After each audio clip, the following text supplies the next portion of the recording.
Congratulations on printing your Swageomatic accessory for your Dillon Super Swage 600.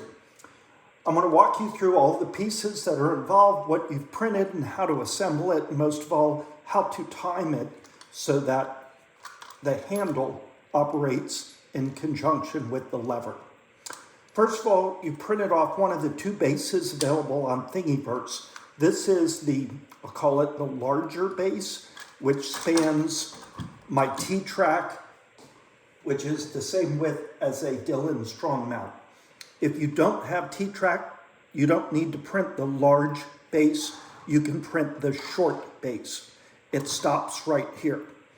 On the bottom of it, you will find that there is a slot. This is where the rubber band will stretch between here and the lever to keep tension, pulling it forward.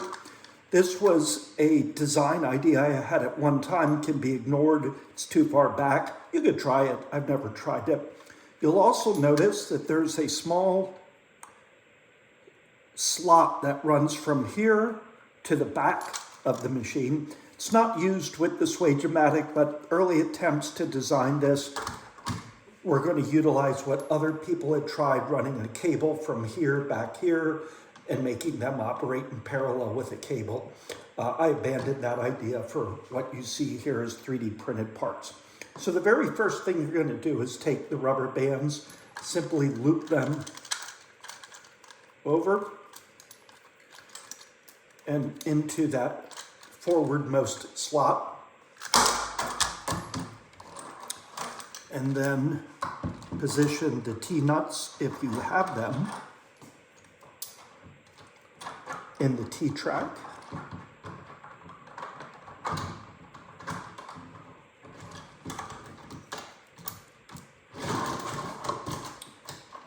All right, that's it. All right, let's go through the other pieces. Next, this is called the handle.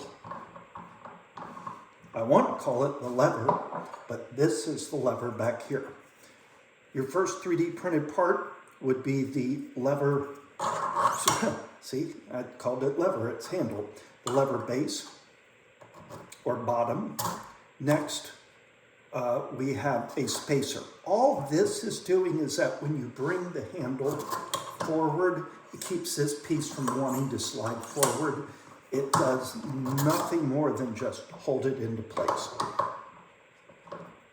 Reattach the knob, screw it down snug. Next, we take these two, the ones that do not have the square opening in them, and on each side we attach a link.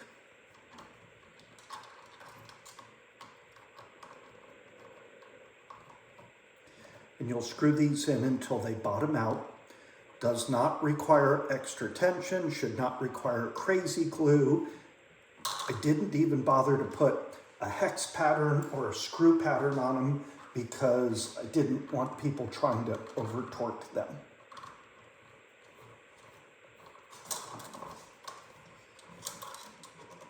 All right, there we go.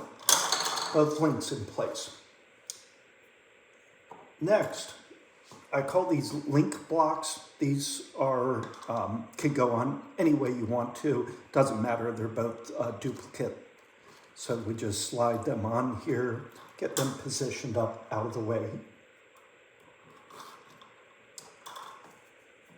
The lever, screw one of these into each side. And what's important on this is that they need to move freely. So if they're, in your print design, if they're not moving freely, try working them back and forth until they're free, or maybe don't screw them in as far. You could leave them out a half turn or so, or even a full turn. But these definitely need to rotate because as the lever goes back and forth, these are going to be pivoting. So in my case, this one's moving very, very freely. This one's a little stiff. I don't know if you could put some graphite on it. I don't know what the capabilities of PLA or PETG, whatever you might print in, and how it would interact with graphite, silicone, whatever. But maybe the other solution is if it stays too tight, try reprinting one of the screws at 99% of its size rather than 100%. Okay, this now simply goes in like that. This goes like that, except I made, let's see, did I make a mistake? Nope, that's correct. Good. What I was afraid of is, how do I put the rubber band on now? And the answer is the rubber band just stretches right over the top, just like that. Okay, so at this point, it's moving back and forth, but it's not engaging. Grab yourself a paper clip and cut it into a little, I don't know what that's called, upside down U.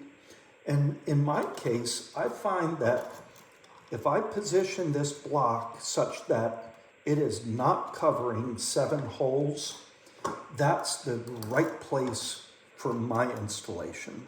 Maybe yours will be 6 holes, maybe yours will be 8 holes, but you get the idea. And then just drop that in so that it passes through a couple of the holes in the link arm, holding it in place. Same thing on this side. And I found precision really isn't so required.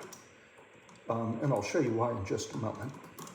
Meaning, like, if one side had 6 and the other side had 7, it's not going to be a big issue. So at this point, we have a functioning Swageomatic.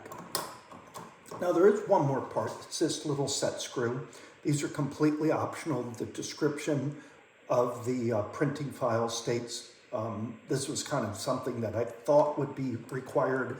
I thought that the lever fixture was going to come flinging off, and I found that's not the case. But if you feel so inclined that you want to put a set screw in, you can. You can either screw it into the front or the back, and it will, well, was going to say it'll hold that in place, but the reality is it's not going anywhere between it being in this position, in which case the rubber bands are pulling it onto the lever, or even in this position, it's pulling it down onto it. It's not going anywhere. Don't waste your filament printing that. Okay, so earlier I said 7 holes exposed works for me. Let's find out if that's right, because what needs to happen is that when a piece of brass goes down, we don't want the Swage plunger, if that's what it's called, starting to protrude and contacting the brass, because if so, it won't fully go down. In my case, that worked great. But we also want it to come as far back as possible so that we have easy access to it. At the same time, we don't want it to go so far back that it's locked down and it doesn't want to come forward. So it needs to be just a few degrees forward of 90 degrees.